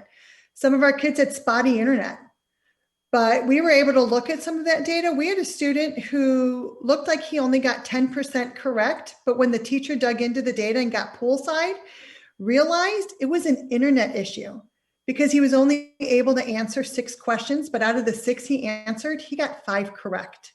That's why we get poolside. So we know exactly what's going on with each of our students. So in some cases, we definitely had some spotty internet. The students felt the test was too long for them. Think back to what I presented earlier in the day. These are aligned to MAP and EOC, and part of it is giving kids that exposure to that stamina. So we are aware it was too long, especially again in a remote environment, but it was aligned to a MAP and an EOC. And then test items of standards not yet taught. That was new for a lot of our teachers and our students. But we need them to be mirrored assessments. So yes, we did assess some standards that had not yet been taught. But as you saw from Mr. Rand, good thing, because we now know some of our kids are already showing proficiency of that standard, and we still have months to be able to continue to enrich for those students, because we know that now in February where our students are. So for professional learning, some of the feedback we did receive from some teachers was a lack of understanding the why. And so when we really reflected on that, it really became a root cause of professional development with our teachers. And we could always use more time with our teachers to be able to help them, because the interim assessment data is for them as well, so that they can design meaningful instruction for kids. So what we learned is really giving our teachers these learning modules for the professional development. We got good report. We received good feedback on those. We are currently developing some learning modules for teachers in March that will help them further understand the reports that you just saw, the reports that they can have. And then how do you create those mini assessments for some of that progress monitoring between those 6 to 8 weeks of the intervals that we have for interims. And finally, Dr. Shepard talked about this earlier, that this was absolutely an interdepartmental task. There were 4 departments heavily involved in this. Assessment was involved, curriculum instruction with school leadership, Office of Professional Learning and Instructional Technology. We met on a regular basis starting in July to make sure that we knew what we wanted our interims to be, what they were going to look like. We've designed the assessments. We've designed the data deep dive. It's absolutely crucial that we continue that interdepartmental work. As I said before, we didn't say, yes, please, let's do this in a remote environment. We knew there were going to be questions and concerns from teachers and principals as we rolled it out. So we started a assessment support email. It literally is assessmentsupport@kcpublicschools.org, so that our teachers and our principals could very quickly write an email if there was a concern. We had somebody from each of those departments constantly monitoring that email. They were color coding if it fell under assessment. Did it fall under curriculum and instruction? Did it fall under professional learning or instructional technology? And then the person from that department got back immediately and then would close out the email, so that we knew that our teachers and our principals were getting their questions answered right as soon as possible. At this time, I'm going to turn it over to Dr. Jackson, who's going to discuss our next steps. Good evening. So got data, now what? Oftentimes we become data rich and information poor. And in this process, we really want to utilize our data to inform future instruction for our students. And so as we look through all the many pieces you just got exposed to, our teachers have access to that, our principals have access to that. What do we do with that? Now we start looking at a snapshot of where our students are. And this allows us to do some appropriate grouping and to do some scaffold supporting for our students as we begin, again, the next few months of instruction and designing that instruction for our students and creating this value add approach to what we're doing. So where there are deficits, we are going in and we are drilling those and providing supports. And where students are seeing success, how do we extend that learning? How do we move them to that next level? And so it drives our conversations and our preparation. What does summer school look like? What kind of instructional programming do we need to have in place as we look at accelerating the learning of our students? So again, in areas in which our students need additional supports, what are we doing to accelerate that particular learning? And where they are excelling already, what are we going to do to continue that acceleration of their learning? And so we're going to craft a plan, and there are plans as we look at what's coming up in Q3, what's coming up in Q4, and how do we assess to see where students are along this continuum. So the Illuminate platform allows for us to do some small standards-based assessments to get that, again, that snapshot to see where we've improved, and then again, begin to design our instruction moving forward. And so this data will also help us inform our professional development. And it'll be centered around a structure that we already have in place, professional learning communities, and we're going to utilize that vehicle to really move this data to the school level and to work with our school leaders to begin to synthesize their school data through our district professional learning communities or professional learning teams. And then we're going to support our school leaders as they take this information and drill it down to the individual students on their particular campuses and create prescriptive learning plans for those students. Again, as our goal here is to accelerate that learning and create this value added experience for our students and certainly for our families. And we have this Principal Institute, and as we come into the Principal Institute this summer, a good focus will be around that deep dive again around accelerating the learning and creating that recovery plan and implementing that plan as we go into school year 22. And so that professional learning communities, you had it right, you can move on. Professional learning communities, we'll be looking at those professional learning teams, again, leveraging the professional learning community process to answer the following questions. And these are the 4 major tenets of a professional learning team. What is it that we want our students to learn? And so we've created those essential standards, those priority standards. Here's what we want to ensure that our students are getting in front of them. Again, those are not the only standards. They're going to be foundational standards that must be in place there along this journey. So what do we want them to learn? How we know they've learned it? Well, Illuminate allows us to take that assessment piece and to see where are we and get a good, accurate snapshot. And then the next 2 questions are just as critical. What happens if students do not learn it?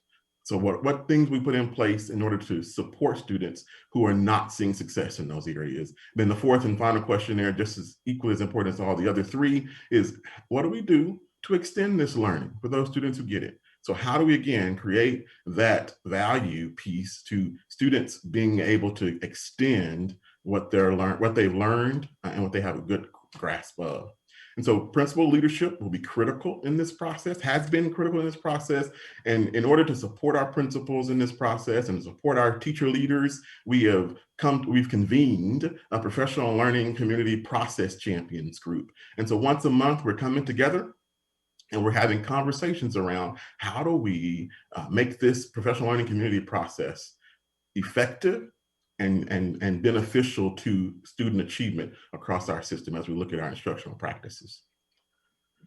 And the second piece there is that teacher-focused leadership. The building level focus is important, but what happens in that classroom and how teachers own this data and use this data to design effective instruction is important. So we want to build capacity. And one way we've done that again is we've invited our teachers to join us on the Professional Learning Communities Process Champions group, so they get a chance to see firsthand, have conversations firsthand, and to begin to ask questions, to get those questions answered around how do we process through these 4 questions effectively, and then again, a design instruction to really impact student achievement. Along with the Professional Learning Communities process, we have our CIPD, Curriculum Instruction and Professional Development team, walking lockstep with our teachers, supporting them in the PLC, giving them supports if it comes to standards and how to break those standards down to create target learning for our students, and then also disaggregating this data. So we're going through a deep dive on select campuses and encouraging them throughout that process as we, again, take what we have and go poolside and drill it down to students and seeing what we're doing to impact their academic achievement. And then we're planning and plotting for the Teacher Institute this summer, which will be geared toward supporting our teachers as they find ways to support our students. And so at the end of all of this, how do we accelerate learning for our students and take care of the individual needs of our students as we process through the standards that we're expecting our students to master? And then we move on to the standard-based assessment opportunities, which will guide instruction as well as interventions. And so that's what Illuminate and our interim assessments allows us to do, is to take the standard, assess it, see where our students are, and then design instruction around that in order to provide excellent opportunities for academic achievement for our students. And so we'll pause here and answer any questions you may have from our presentation. Thank you, Dr. Jackson and Dr. Fitzgerald and other members of the team. Dr. Shepard, I want to open it up for questions from my colleagues, because I can start if you want, but I see Ms. Wolfsey unclicked. I know, you just look for me to unclick, don't you? Thanks for the presentation. This is very, I like data. It's a nice shiny object, but it's what you do with it. I think, Dr. Jackson, you were right. We can be data rich, but information poor. So where are we with teachers being able to start utilizing this? Like, it's a new tool, training's got to take place, and before I'm not sure, where will we start to see that with them actually having it show up in the classroom in the way that they're changing the way they're teaching? And yeah, that's a great question, because you're absolutely right. Just having the data is not enough. And we've talked about, we said that needs to be about being data driven. So we are currently right now working on the professional development module that we're first going to work with our principals at the end of February, because they are the instructional leaders of the building. So they need to be understanding it as well, so they can support their teachers. And then we will have a module. So again, with that interdepartmental, we have somebody from CIPD, from assessment, from DLT working together to create the modules for our teachers of how do we access these reports? What do the reports tell us? How do we use it to design our instruction? And then how do we in Illuminate create those mini assessments? And then additionally, CIPD is going in and identifying some items and putting them either into an interim, like a full interim 3, even though we're not giving interim 3, but schools can go in and pull test items out, or creating an item bank, because again, it needs to be a mirrored test item So we're going through, because Illuminate's bank is very large, and we're trying to help our schools and our teachers so they don't have to go through this whole bank. We will have some identified test items for them. So all of that is occurring in the beginning of March for our teachers. Hey, Dr. Fitzgerald, if you could, I know you were using a couple of acronyms, CIPD and DLT. Yes. Can you make sure that everybody knows what that is? Yes, thank you. CIPD is Curriculum Instruction and Professional Development. So that's all of our curriculum coordinators. And DLT is our digital learning team. They're instrumental in providing all of the professional development to our teachers. So working with, because you can't have professional development absent of content. So we need the curriculum coordinators working with the digital leadership team in order to create the best professional learning for our teachers. Okay. Mr. Hogan and Mr. Abarca, I'm sorry. Thank you, Dr. Fitzgerald, Dr. Jackson, Mr. Williams, and I feel like I'm forgetting someone. Oh, Mr. Rand. Anyway, all of you guys, thank you for that. So yeah, data good, information better. I'm curious about something that's not directly related to this topic, but more broadly, just about sort of the tool set, as well as the work that the teachers are doing, not just today and in this pandemic, but in the normal course of conducting their work. And how do we handle change management for this group, right? Meaning we're bringing in all these tools, we're asking all these things of them. How do we help them not just leverage and use the technology, but really adopt it into their workflows, A, and then B, evaluate the stuff that they're doing today that maybe is no longer relevant so that we're taking things off as we add new things on? I think that's a great question. And the vantage point I take when it comes to this change concept is, how do you create relevance and make it relevant to them? And a lot of the things that we're doing aren't new processes. Our schools have been doing professional learning communities and looking at data and really taking a dive into how students are achieving before Illuminate and before this particular tool. What this has done for us is just really supplanted. We had achievement series, which is what we use in order to progress monitor how students were doing on the priority standards. And we've gotten a more robust tool, Illuminate, to do that for us, which allows for a little ease of use. And so in this process, we've kind of taken some of the headache out of it, because we're able to get those reports fairly quickly. And so now we can really use this data instead of waiting a week and a half, 2 weeks in order to use the data or get the data, so I can then begin to guide my instruction. A teacher can have pretty immediate feedback on how their students are performing, and also create their own assessments along this journey once we become more comfortable with it and we get the PD along the journey. So in this process, there are not a lot of new pieces to it. It's just really fine-tuning what we've been doing and making it a more robust process. And I'll tell you that the piece that I've had a lot of issues with here, and I think many people have heard me talk about my frustration, even to the commissioner, about how long it takes for us to get data back. You know, the first 3 years, we never even had an item analysis bank. Now, we did get item analysis data after we took the last assessment in 2019, and we got it at a pretty good time where we could do something with it. But even with that item analysis, it wasn't immediate. And I think for us, in order to be prescriptive and to try to design the most engaging intervention experiences for our kids, being able to get this data immediately, getting that item analysis information that we need and being able to pinpoint, just allows for the school district to be a lot more responsive. And I think too, as we try to modernize our school district, some things are antiquated, right? And when you look at the amount of lag time that it took, whether it was NWEA, which we replaced, and then whether it was what we were utilizing last year with this, over time, as people are being trained, they're gonna sit here and say, man, this is so much more seamless. We can be much more efficient in our response to how we can help support our kids. So the goal is, as we make these changes with these platforms, we should be modernizing to make things a lot easier for our system as we continue to be data rich, but data responsive. Yeah, and definitely don't. Also, So go ahead, Dr. Shepard.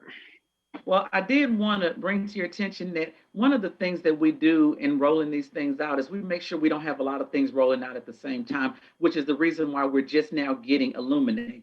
We've known that we wanted something like Illuminate for 3 years now, but we knew that there were other things that teachers needed to know and that took priority, and so we didn't roll it out to this year. We knew that the first year that we wanted to roll out iReady. iReady was replacing NWEA, so we knew that it still needed some amount, teachers needed some amount of professional development and time to learn it. So we gave iReady 2 years so that they could learn how to fully implement iReady. And that's, I think, why we've had such a really good implementation. And we've heard that from the curriculum associates and pretty much all of the people in that company, that we've had such a great rollout because we extended that rollout over a couple of years. Then we did not move into Illuminate until this year because we didn't want it to be overlapping with iReady. So we were very intentional about that. Then we're getting a new SIS next year, which means that we did not want those two things to be overlapping.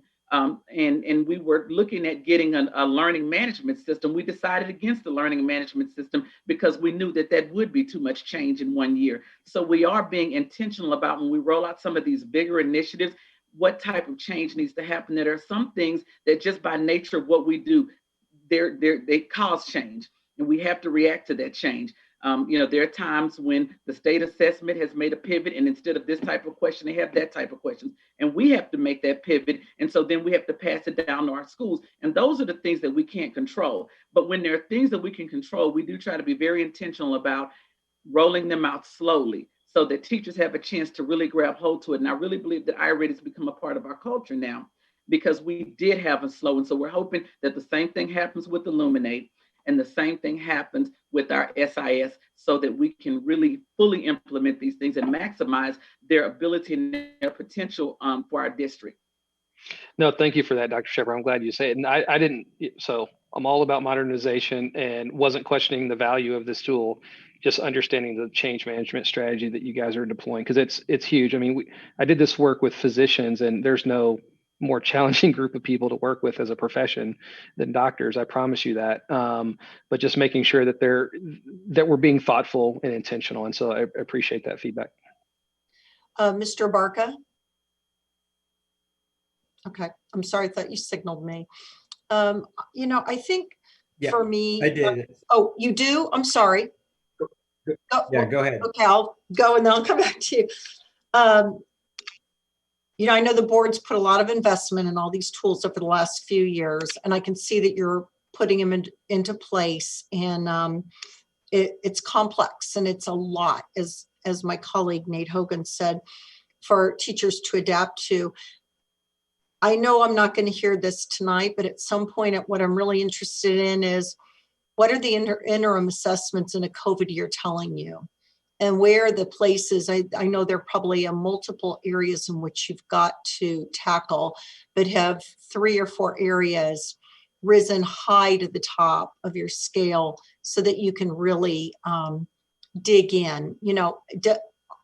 The tools give you important data that should help you pivot, but I'm just wondering, are we nimble enough, and are we nimble enough in a COVID time? And I don't know that I even expect an answer tonight, but you've been doing these assessments. I know that they create some pressure on kids because they're testing in an unpleasant environment. They're in various home or community environments that is not natural to them.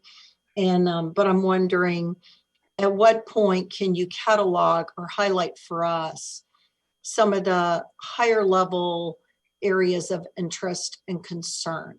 And by the way, I do love the terminology accelerate learning, because I think it's something that we don't do very well, and that school districts fall into the trap of. We're always looking from a deficit lens. And I really hope that what you're seeing, so when you pull up an Algebra 1 interim assessment, you figure out, what am I going to do now collectively to accelerate learning? So that's just a comment. Mr. Barca. Yeah, sorry, board chair. My challenges with Google Fiber tonight are just perplexing. So my apologies for the back and forth. Mine kind of evolves around my last two colleagues' comments as well.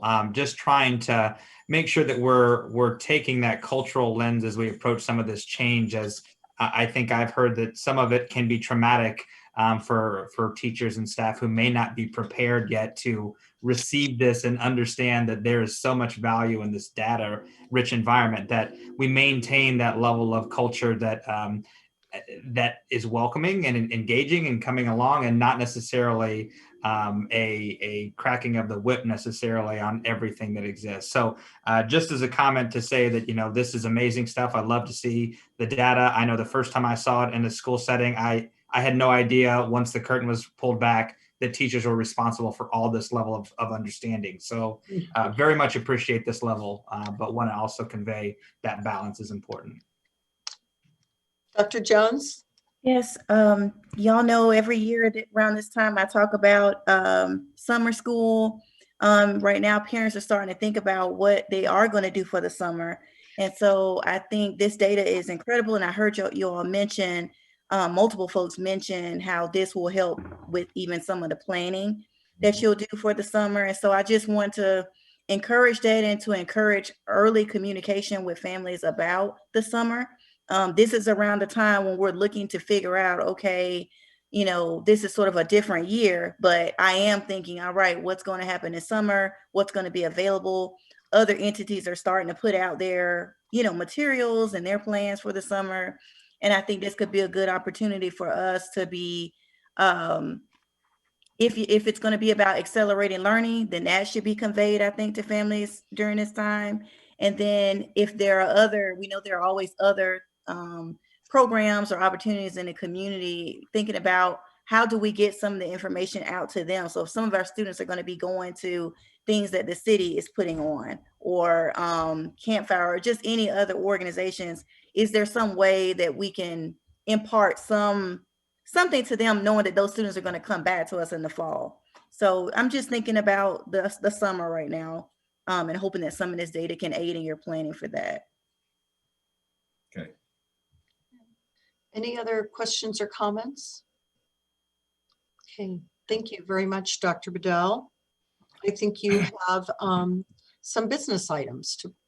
Yes, Madam Chair, if we can put up our IT team, can we put up that last slide? Thank you. So a couple of items that we'll ask the board to take action on next week is the AT&T Corp renewal in the amount of $691,807.68. Worldwide Technology, $1,312,540. T-Mobile for renewal of hotspots. And we want to do this district-wide for the entirety of the upcoming year in the amount of $991,577.60. And as I've said with T-Mobile, that's critical because we can be in school for several months and who knows what happens. And we may I pray that we don't ever have to find ourselves being back out again. But I think as a district, we need to be fully prepared that if we have to, we're not going to have any issues with transitioning. And then finally, the approval of the FY21 Comprehensive Budget Amendment 1. Those are the items that we will ask the board to take action on in 2 weeks. Thank you so much, Dr. Bedell. If there are no final comments, this brings us to the conclusion of our agenda for this evening. So if there is no objection, and I'm looking to see if there is any, this meeting will be adjourned. Thank you all. Good evening. Take care, everybody.